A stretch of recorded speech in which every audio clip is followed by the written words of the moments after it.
Halo pemirsa, assalamualaikum warahmatullahi wabarakatuh ya. Iki mumpung nyo lagi nang pola wong setur karo tak nggak video kala-kala karo jigong nang ini. Tong, katon pura nek nang sekarang kamera jajal. Ketara kabeh. Semen iki ketara kabeh. Ketara aman? Aman? Oh, oke oke. Nek aman oke berarti. Oke, lanjut untuk video saya sekarang ini memang sangat langka dengan yang berhubungan dengan trip atau perjalanan ya. Lebih ya sedikit menjawab dari beberapa pertanyaan remisa semuanya walaupun nggak ada gambar truknya, hanya mendengarkan nyong ngoceh alias nyong ngomong. Nah, untuk kali ini akan saya jawab pertanyaan dari beberapa remisa ya. Oke, ini tak cari-cari dulu ini remirsa. Nah, ini. Tak cari-cari dulu. Nah, ini yang lumayan agak-agak, bukan lumayan agak-agak sih ya, tapi memang sangat krusial banget. Ini setelah saya baca, ini ada yang tanya tips cara menentukan ongkosan muatan tanpa harus merusak ongkosan muatan yang ada di pasaran. Dan apakah harus dipukul rata ongkosannya antara muatan yang mudah rusak, contohnya seperti hasil bumi, atau pertanian dengan muatan berat atau tidak mudah rusak. Nah ini mas, ini krusial banget ya. Kalau masalah ongkosan itu kita krusial banget. Cara kita menentukan ongkosan itu sebenarnya setiap sopir itu mempunyai cara masing-masing. Ada yang berdasarkan daerah, ada yang berdasarkan setoran peritnya, ada yang berdasarkan dengan karena memang saya menginginkan bayaran banyak, jadi ongkosan saya tentukan yang agak banyak. Nah, ini memang agak krusial dan akan saya jawab dari cara kita menentukan ongkosan ya. Itu kalau kita menentukan ongkosan,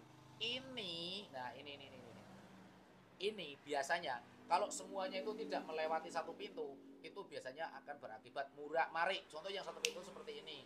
Misale kayak gampanganane di luar dari jaringan ekspedisi. Ibaratnya sopir langsung ke bakul atau bakul langsung ke sopir, itu sangat kita susah banget untuk menentukan ongkosannya remirsa. Mungkin kali ini kita bisa menentukan ongkosan, tapi besoknya lagi mungkin kita nggak bisa. Nah, apabila muatan ini cepat rusak atau tidak mudah rusak, berat atau ringan, ini juga lumayan susah sekali. Kita mau menentukan muatan kayak seperti hasil bumi misalnya. Kita mau menentukan muatan seperti kayak hasil bumi, sedangkan posisi setiap wilayah-wilayah itu mereka sudah mempunyai ongkosan masing-masing. Contoh gampangnya dari area Banyuwangi dan sekitarnya. Ibaratnya Banyuwangi lah. Di Banyuwangi itu ya, itu sudah ada ketentuan masing-masing yang ditentukan oleh ekspedisi. Dan ekspedisi itu memberikan ketentuan ongkosan ke sopir setiap sopir masing-masing.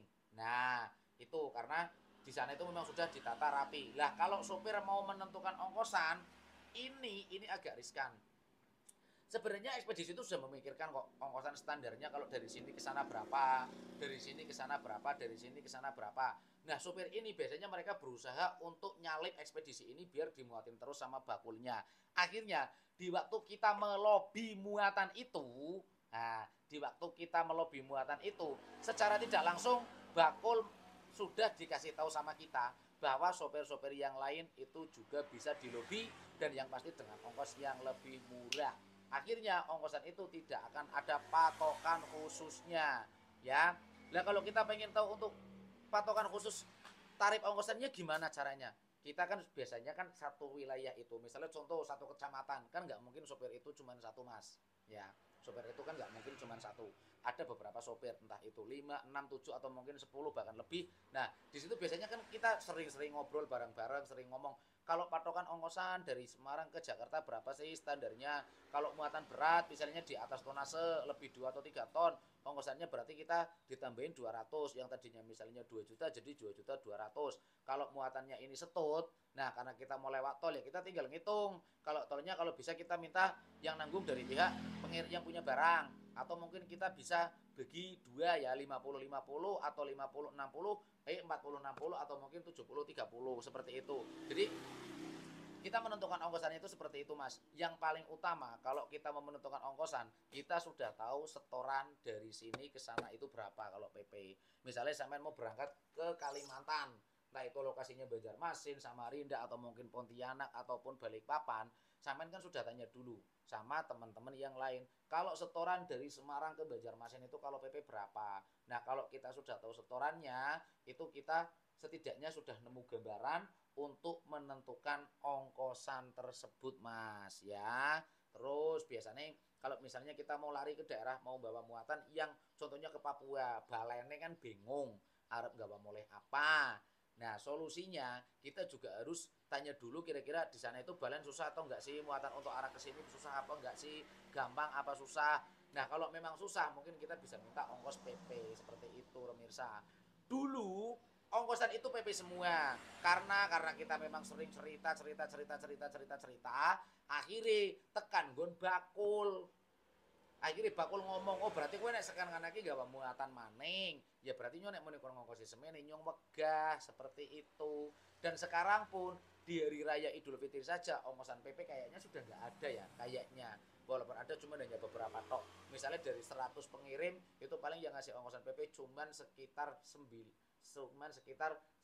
sampai mungkin ke bawah lagi 2 orang yang ngasih ongkosan PP. Karena memang kita itu, saya nggak munafik, saya sendiri juga sopir ember, cangkem kayak ember dongeng nangana awalnya gue ongkosan PP kayak gitu lah. Akhirnya itu sampai inget yang kita ceritain itu mungkin bisa menjadi musuh dan bisa menjadi bumerang buat kita, pemirsa. Bebek cerita wong nang ana ongkosanane PP yung diwene iki lah ujung-ujungnya itu blunder. Oke, mantap sekali pemirsa ya. Nah, selanjutnya ya, ini ada yang tanya, kira-kira lebih milih mana sih antara nyopir yang freelance atau nyopir truk kantor? Kan kita tidak mau kita biar lebih enak untuk menentukan ongkosan iki ongkosan maning. Jadi ini Mas, kalau kita ngomong-ngomong masalah kira-kira lebih memilih mana antara yang muatan kantor atau mungkin yang freelance, itu semua itu tergantung dari sopir itu masing-masing. Semua ada plus minusnya Mas.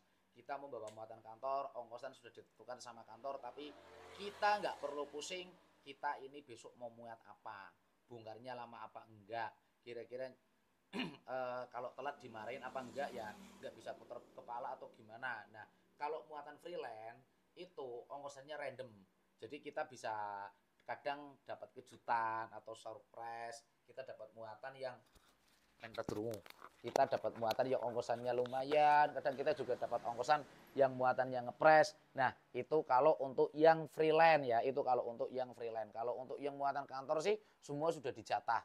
Jadi ongkosan dari sini ke sana sekian, kamu nggak perlu nyari muatan, kamu di bongkaran juga sudah tenang. Apabila nanti ada pembengkakan anggaran di lokasi bongkar, ibaratnya nggo KB nih, itu biasanya untuk perusahaannya siap nanggung seperti itu, pemirsa.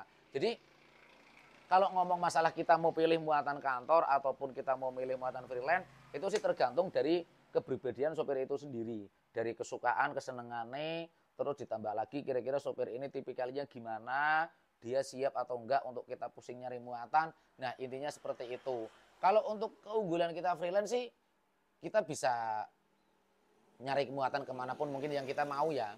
Terus kita juga bisa ambil libur semau kita, walaupun kalau libur resikonya kita nggak punya uang, itu pasti. Dan kalau untuk muatan kantor itu sudah enak, kita ngatur waktu atau jam istirahatnya saja kita sudah enak, pemirsa. Misalnya kita kan sudah dapat info, kamu ini besok bongkar sini jam sekian, kamu nanti langsung ke sana. Kita sudah bisa mengira-ngira kira-kira kapan kita harus jalan, kapan kita harus istirahat. Jadi semua itu sudah ada plus minusnya, Mas. Kita mau nyopir luar kota, kita mau nyopir lokalan, kita mau nyopir freelance, kita mau nyopir perusahaan yang sudah ditentukan sama kantor, itu mereka sudah ngitung. Jadi kalau saya cermati ya, kalau menurut survei saya, ini dari perusahaan pun mereka sudah nyurvei untuk kira-kira ongkosan freelance itu berapa, sistem kerjanya bagaimana. Dan untuk yang punya muatan freelance, yang dia serba diacak-acak, kadang hari ini yang muat mobil ini, kiriman besok mobil beda, ini besok beda lagi. Yang melalui sopir-sopir langsung atau gitu, mereka juga melakukan survei. Jadi jangan salah, yang punya barang ini juga tahu, kalau saya ngasih ongkosan sekian, ini kemahalan. Kalau saya ngasih ongkos sekian, itu juga terlalu murah ya. Dan PT pun juga sama, melakukan beberapa survei ke beberapa driver atau sopir-sopir yang lain. Jadi kayak ngono ke ana tim intelijennya dewek-dewek pemirsa sebenarnya ana tim intelijennya dewek-dewek. Makanya kan dari tadi saya ngomong, jangan seneng ngomong di waktu saya dapat ongkosan ini. Itu bisa menjadi bumerang buat kita sebagai sopir ya. Mesti aku bakal tekan, wah nek muati iki ongkosanane kakean, supirnya seneng bayarannya akeh. Saiki saya pengen tanya, yang punya muatan mana yang mau ngasih ongkosan itu lebih ya, lebih itu berarti lebih banyak. Kalau mungkin standarnya 2 juta ditambahin 100 atau mungkin 200 itu sih lebih, tapi kan nggak terlalu signifikan. Lah kalau biasanya kita itu sering menentukan ongkosan muatan apabila kepada orang baru itu kita ngasih ongkosan terlalu barbar pemirsa. Misalnya ada muatan pindahan. Jadi gini, banyak teman-teman yang berpikiran atau mempunyai pemikiran ini muatannya itu pindahan. Ini nggak mesti 1 tahun sekali saya bawa. Ini nggak mesti 1 bulan sekali saya bawa. Akhirnya saya sendiri pun juga dulu mengalami pertama kalinya ya. Wah ini saya tembak ongkosan sekian. Biar seperti ini. Ternyata setelah berpikir, walaupun kayak muatan pindahan itu nggak rutin. Kita nggak mesti nemu 1 tahun sekali dengan orang yang sama. Setidaknya dia pasti punya link atau mungkin teman yang lain yang mau menyewa atau menggunakan jasa kita selaku pelaku transportasi mas. Intinya seperti itu. Setelah saya pikir-pikir, oh iya saya pernah bawa muatan punya seseorang itu pernah ditembak sama sopir dari Jakarta ke Jogja itu 7 juta. Oke, big deal. Kita dapat bayaran banyak. Siapa sih yang nggak mau dapat bayaran banyak? Tapi apakah itu tidak mematikan kepercayaan konsumen ini ke sopir? Karena dia pasti akan melakukan survei. Walaupun mungkin sebelum dia fix dengan sopir yang lama, atau mungkin setelah nanti muatan ini dibawa pulang, dia pasti akan sedikit bercerita dan pasti akan ketemu jawabannya. Nah, jadi kalau menurut saya, walaupun ada orang yang membawa pindahkan, entah itu orang baru yang tidak pernah kita bawa muatannya, ya kita kasih tarif normal saja. Makanya di bis-bis itu ada tulisannya tarif normal. Nah, itu normal standarnya. Kan itu sering banget terjadi kok. Jadi kalau di waktu saya nawarin teman-teman muatan yang kayak pindahan itu, mereka sering ngomong, alah mintain aja yang mahal, orang nggak bisa 1 tahun sekali. Padahal nggak menutup kemungkinan yang mau ngirim barang atau bawa pindahannya ini dititipkan ke kita, itu dia juga punya link atau mungkin teman-teman yang lain yang misalnya bisa menggunakan jasa kita entah itu suatu saat nanti. Saya sih yakin kalau saya sendiri di waktu kita pelayanan okem, terus kita tanggung jawabnya juga okem, saya sih kalau saya yakin bahwa suatu saat kita akan digunakan entah kapan masanya sama orang itu. Seperti itu pemirsa. Jadi nggak usah dibikin pusing ya. Kalau bisa hindari muatan yang kita nembak ugal-ugalan. Karena itu suatu saat pasti akan ketahuan jawabannya ongkosan itu standar atau enggak, normal atau enggak, terlalu mahal atau enggak. Seperti itu pemirsa. Jadi kita mau nyopir truk kantor, kita mau nyopir truk freelance, itu semua sudah ada plus minusnya ya. Itu sudah ada plus minusnya. Tinggal kita mau ambil pilihan yang mana, yang pasti juga karena pilihannya beda, resikonya juga beda dong. Nah, karena pilihannya beda, resikonya juga beda. Dan pesan saya, usahakan di waktu kita dapat muatan itu tetap melewati pintu yang lama ya. Jadi hanya 1 pintu. Kalau 1 pintu itu bisa dikontrol. Takut kita nggak dimuatin lagi, yang lain dimuat. Tenang mas, rezeki itu sudah ditakar dan nggak bakalan tertukar. Jadi orang usah khawatir. Kalau misalnya sampean ngomong, mas ini kan saya yang pertama kali muat di tempat itu, disuruh sampean, ya kalau misalnya besok ada lagi, saya jangan lupa dong, saya di calling paling pertama, siapa tahu saya bisa bawa, saya bisa muat ya. Kalau untuk masalah muatan itu bisa dipending, bisa ditunda atau tidak, kita kan nggak tahu barang itu urgent apa enggak, buru-buru atau enggak. Kadang nek menurut nyong iki, nyong sing tahu nglakoni iki yo, kita itu terlalu serakah sebenarnya seperti itu.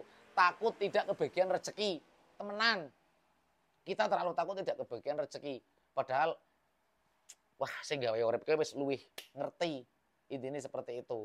Oke, mungkin sampai di sini dulu untuk video kali ini. Apabila ada pertanyaan, silahkan bisa ketik di kolom komentar. Siapa tahu kita bisa sharing-sharing bareng. Mungkin ada teman-teman driver yang sudah senior, pengalamannya sudah matang, sudah melanglang buana seluruh Nusantara atau gimana, silakan bisa ketik di kolom komentar. Kalau kemarin ada yang di waktu cara mengatasi ngantuk itu ada yang ngomong lepas ban kemudian pasang lagi, kalau itu sih stres. Saya kalau ketemu orangnya saja ngomong bareng tak toko nak kopi 10 gelas main ditombe langsung, main mencret apa moros ya. Jadi memang netizen Indonesia itu wah mantep-mantep pokoknya. Sangat everybody sekali. Ana maning sing jarine cara mengatasi ngantuk gampang. Mandek parkir loro kali tinggal jugur kongko baru nyopir maning ketemu kali mandek maning kongko maning juguran maning. Kalau enggak basahin kaosnya biar enggak ini ya masuk angin sing ana kasih. Ya, jadi seperti itu. Ya lumrah lah lumrah menungsa ki bervariasi. Nek menungsa kuwi apik kabeh ana sing elek ya ora apik, dunyane ora rame. Menungsa kuwi elek kabeh ana sing apik, ya dunyane ora rame ana sing kena sawang. Oke? Sampai di sini dulu pemirsa perjumpaan kita kali ini. Apabila ada salah kata saya mohon maaf dan apabila ada pertanyaan silakan ketik di kolom komentar dan yang pasti doa dari saya semoga pemirsa semuanya diberikan kesehatan, kelancaran dan yang pasti keberkahan rezeki. Amin ya robbal alamin.